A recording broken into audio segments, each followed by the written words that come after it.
우리나라로 일하러 온 태국 여성들이 감금된 채 성매매를 하다가 쪽지를 이렇게 건네주면서 구조를 요청한 사건이 있었습니다. 네, 그런데 경찰은 제때 현장을 확인하지 못하고 또 이렇게 잡은 성매매 업주에 대한 구속영장은 기각됐습니다. 여기에 경남 합천 본인 인질극 사건까지 강신업 변호사와 함께 얘기 나눠보겠습니다. 어서 오십시오. 네, 안녕하십니까. 네, 조금 전에 들어온 소식이었는데 3시 50분경에 그 인질극을 벌이던 40대 남성이 검거됐다죠? 네, 사건 개요부터 좀 설명을 해주시면요. 네, 지금 24시간 거의 다 돼서 이제 검거가 된 것이죠.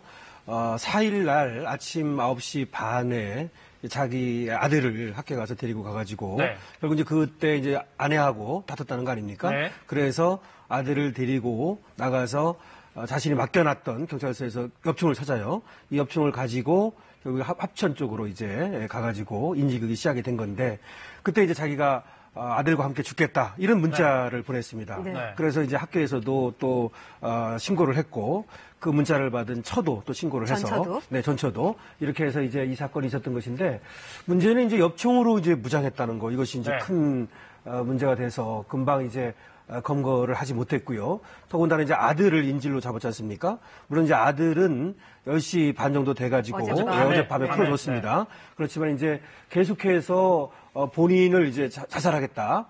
다시 말하면 어떤 엽총을 자기 총구를 겨눈다든지 이런 식으로 그래서 바로 이제 검거를 하지 못하고 설득 작업을 했었죠. 실제로 쏘기도 했다면서요? 예, 하늘을 향해서 이제 엽총을 사격을 하기도 했는데요. 사실은 실탄은 몇 발을 가지고 있었는지 알지 못했거든요.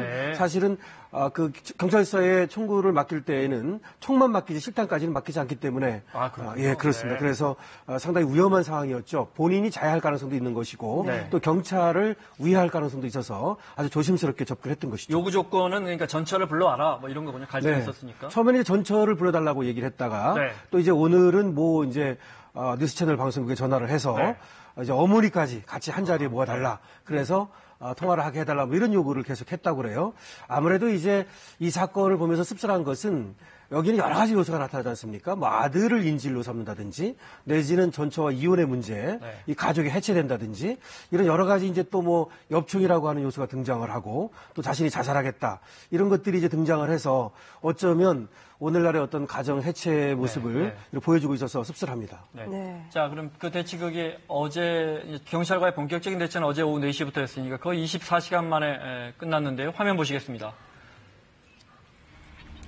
경남 고성에 사는 40살 A씨가 합천 황매산 터널 입구에서 전처를 자신의 화물차로 데려오라고 요구하면서 경찰과 대치하다 방금 전 경찰에 체포됐습니다. 어제 9시 반쯤 이혼한 전처와 전화로 다툰 뒤에 초등학생을 아들을 자신의 트럭에 태워 나갔고요. 또 진주의 한 지구대에서 보관 중인 자신의 엽총을 가져갔습니다. 그리고 이제 전처로부터 자살 의심 신고를 받고 검문 중이던 경찰이 어제 차를 타고 있던 트럭에 있던 A씨를 어제 오후 4시부터 발견해서 지금까지 대치하고 있었는데요. A씨는 경찰관들에게 엽총을 겨누고 몇 발을 쏘기도 했습니다. 다행히 아들은 어제 밤에 풀려났고 다친 곳은 없는 것으로 전해졌습니다. 계속 설득 작업을 해오다가 방금 전 4시 10분 전쯤에 경찰에 검거된 것 같습니다. 저렇게 총기를 갖고 있으면 설령 경찰이 설득한다고 해도 전처를 현장에 데려갈 수는 없는 거 아니에요? 그렇죠. 엽총이라고 하는 것은 살상 무기이기 때문에요.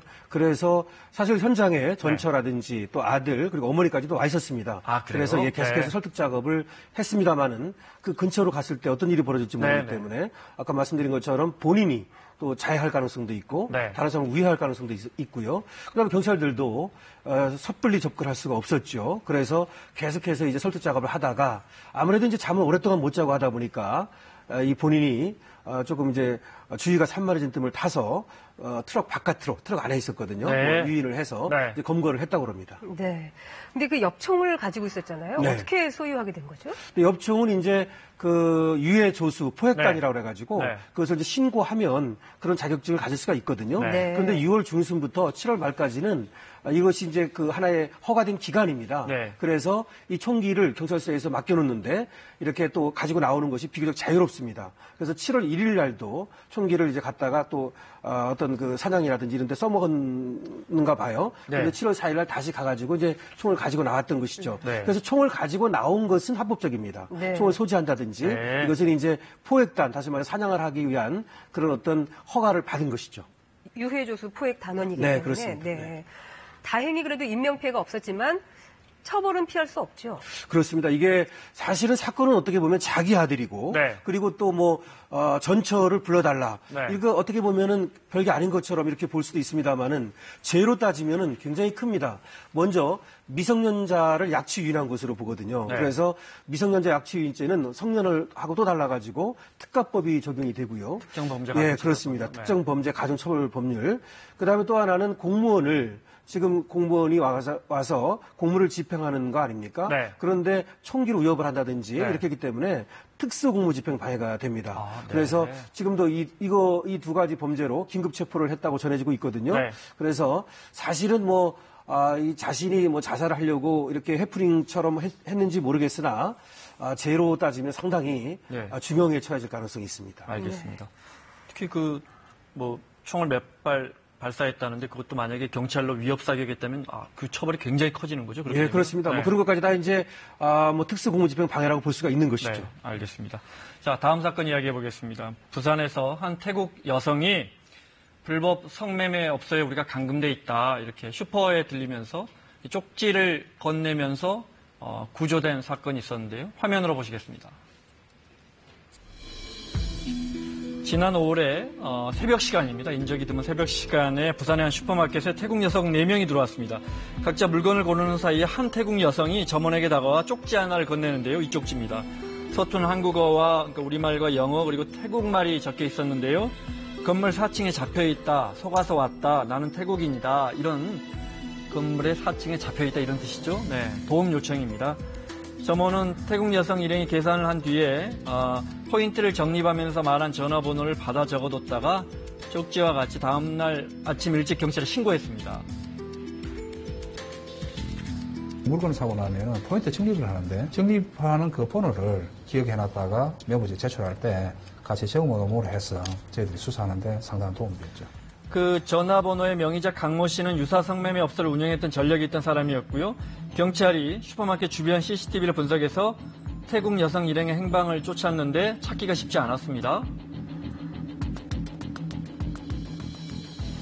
막상 이제 주변에 있는 CCTV를 확인을 해봐도 그 사람들이 어느 건물로 이렇게 들어갔는지가 특정이 안 됐어요. 높은 건물의 4층인지 아니면 4층 건물의 4층인지 이런 것 자체가 이렇게 특정이 안 돼서 상당히 좀 애로사항을 좀 먹었고요.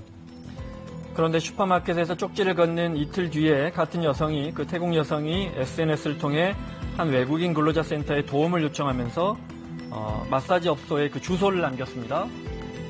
본인이 거주하고 있는 곳의 주소를 우리에게 보내줄 수 있냐고 물었을 때 택배 받은 주소를 사진으로 찍어서 보내고 거주하고 있는 곳에 건물의 사진을 찍어서 보내고 결국 이렇게 해서 이제 경찰이 주소를 알아내서 내부로 진입해서 업주를 검거하는 장면입니다.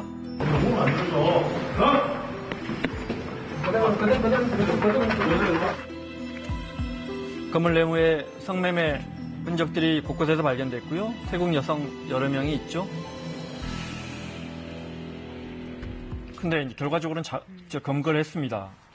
그런데 이제 만약에 외국인 태국 여성이 다시 외국인 근로자 센터에 도움 요청하지 않았으면 잘못하면 검거가 늦어지거나 못 잡을 수도 있었을 것 같아요. 예, 그럴 가능성도 있었죠. 네. 사실은 5월 16일 날 있었던 일이거든요. 네. 새벽에. 상당히 오래됐어요. 네. 근데 지금 이제 이게 발표가 된 건 아무래도 네. 그 동안에 네. 그 관련자들을 좀 수사하느냐고 네. 발표를 하지 않은 것이 아닌지 이런 생각은 네. 드는데요. 네. 그때 지금 얘기한 것처럼 이 쪽지 구조 요청을 했다는 거 아닙니까? 네. 바로 이제 감금되어 있다가 새벽이었습니다. 네. 새벽에 이제 시장, 마트에 온 겁니다. 그래서 물건을 사는 과정에서 쪽지를 화매 점원에게 건네줬는데 네. 이 점원이 그것을 사실 그냥 흘려보내지 않고 네. 사실 이거를 아침에 가가지고 경찰서에 이제 신고를 한 것이죠. 네. 이렇게 돼가지고 이제 바로 경찰에서도 이것이 보통 사건이 아니라고 생각해서 네. 국제범죄 이 수사대를 결국 투입을 시켰던 것 같아요. 네. 그래서 찾으려고 했습니다만은 사칭이라는 것만 갖고는 특정을 하기가 어려웠죠. 네. 그래서 탐문을 하던 중에 5월 18일 날 바로 이제 지금 얘기한 것처럼 이 같은 이 외국인 여성이 말이죠. 네, 네. 이 SNS를 통해서 네. 외국인 근로자 센터에 요청을 한 겁니다. 네. 그래서 그러자 이제 그 외국인 근로자 센터에서 주소를 이 외국인 여성이 잘 몰랐거든요. 네. 그래서 택배 받은 거를 좀 정말 찍어서 그 대단한 보내달라. 기지입니다. 그죠? 그렇습니다. 우리말 주소를 몰랐을 텐데. 네. 그래서 택배 받은 그 주소를 찍어서 보내고 네. 건물도 사진을 찍어서 보내고 네. 그래서 이제 특정이 된 건물 거죠. 사진까지 찍어 예. 보냈고요. 그래서 네. 경찰에 신고를 했고 네. 경찰에서 이제 특정을 해서 검거를 하게 된 것이죠. 네. 그러면 그 태국 여성이 당시에 그 이제 슈퍼 점원에게 건넨 그 메모 한번 다시 보겠습니다. 경찰의 지원, 이제 맞춤법이 많이 틀렸지만 봐도 구조 요청을 한다는 걸 알 수가 있습니다. 나는 건물의 4층에 잡혀 있다. 태국이 건물에 있다. 태국인이 건물에 있다. 이런 뜻인 것 같습니다. 나는 네. 태국에 있었다. 알려주세요. 도움을 요청. 112 콜이라고 돼 있죠. 그러니까 경찰에 전화해 달라는 뜻, helping you라고. 한국어, 영어, 태국어가 다 섞여 있지만 그렇습니다. 그래도 구조를 강력하게 요청하는 그 그럼요. 메시지를 알 수가 있네요. 예, 지금 보면은 아주 간절하다는 걸 알 수가 나는 있거든요. 속음했다, 그러니까 속았다는 말인 것 예, 같습니다. 그렇습니다. 네, 불법으로 작업할 수 있다. 네. 네. 사실은 저 여성이 저렇게 신고를 하지 않았더라면 네. 그리고 SNS를 통해서 그렇게 주소를 찍어 보내지 않았더라면 말이죠. 잡기가 굉장히 어려웠을 겁니다. 네. 이게 얼마나 철저하냐면 철학관, 그 폐철학관, 네. 철학관을 하다 그만둔 곳에 그 간판을 그대로 쓴 것이죠. 네. 그래서 위장을 하고 그다음에 CCTV를 또 설치를 했어요. 사람들이 누가 오는지를 알게 해놓고 네. 그런 다음에 여기 들여보낼 때에는 뭐 학생증이라든가 또 근로 어떤 그 월급 명세서 같은 거 네. 내지는 신분증 네. 이런 것들을 확인해가지고 신분이 확인된 사람만 단속 공무원이 네. 아니라는 걸 예, 확인하고 확인하고서 네. 이렇게 해서 들여보내고 그것도 이제 철저히 창문을 그러니까 문을 통해서 무슨 마사지 업소 이런 간판도 없었던 게 그런 거군요. 그렇습니다. 네. 그렇기 때문에 사실은 감쪽 같아서 지금 신고가 이루어지지 않았더라면 저 어떤 성매매 업소가 상당 기간 이렇게 또 지속됐을 가능성이 네. 있죠. 근데 애초에 어떻게 하다 이 태국 여성들이 이렇게 성매매 업소에 감금이 됐던 걸까요? 브로커가 있어요. 네. 브로커가 그러니까 우리나라의 그 마사지, 태국 마사지가 네. 유명하지 않습니까? 그래서 마사지 업체에 취직시켜주겠다. 네. 예, 뭐 이런 그야말로 순수한 마사지였던 그렇죠. 거죠. 그런 식으로 이제 태국 여성들을 모아서 한국으로 들여오는 거죠. 네. 그런 다음에 이 성매매 업주에게 300만 원 내지 500만 원을 받고서 넘기는 겁니다. 그럼 성매매 업주는 이 여성들을 받아가지고 바로 이렇게 성매매를 시키는 거죠. 네. 그런 다음에 또 첫 달 월급은 안 줍니다. 자기가 이제 그 300만 내지 500만 원 준 거.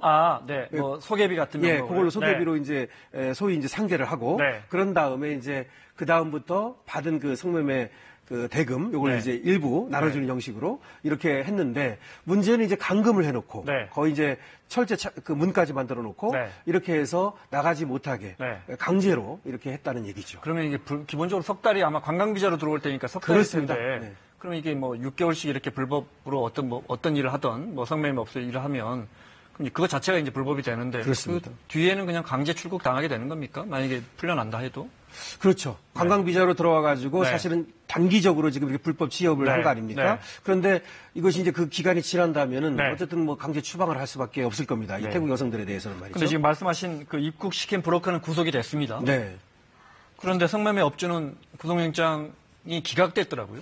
글쎄요, 그게 조금 좀 네. 이해하기 어렵습니다. 이게 납치 강금 아닙니까? 저희가 예. 뭐 쉽게 생각해도. 이게 이제 적어도 성매매 행위 등 처벌에 관한 법률이라고 있어요. 네. 다시 말하면 이 성매매를 알선하고 영업하는 거, 네, 업주 네. 말이죠. 네. 이 사람들은 7년 이하의 징역이나 7천만 원 이하의 벌금, 또 7년 이하니까 상당히 좀 무겁거든요. 네. 그리고 이 사람들 이건 국제범죄 아닙니까? 그리고 인권 유린 범죄고 이렇기 때문에 구속 사유가 충분한데 이 법정에서는 증거가 뭐 충분히 확보가 됐다, 뭐 자백하고 있다라는 이유를 들어서 네. 영장을 기각했습니다만 이거는 어떤 인권 유린 범죄에 대한 또 국제 이런 어떤 망신 범죄 아닙니까? 네, 네. 여기에 대해서 우리나라가 좀 소홀하다 이런 인상을 자칫 줄 수 있어서 조금 재판부에서 이거는 좀 구속을 시켜야 되지 않았나라는 생각이 듭니다.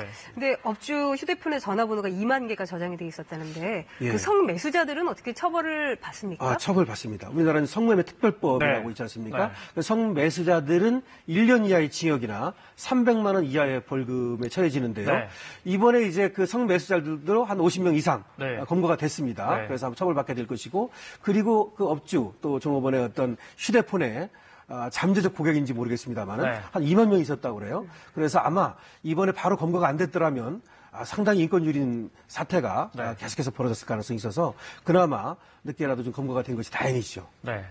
일하러 온 태국 여성들이 감금돼서 성매매했다는 걸 태국 사람들이 이렇게 뉴스로 들으면 어떻게 생각하겠습니까? 글쎄 말입니다. 네. 자, 강신학 변호사와 함께 자세히 살펴봤습니다. 고맙습니다. 고맙습니다.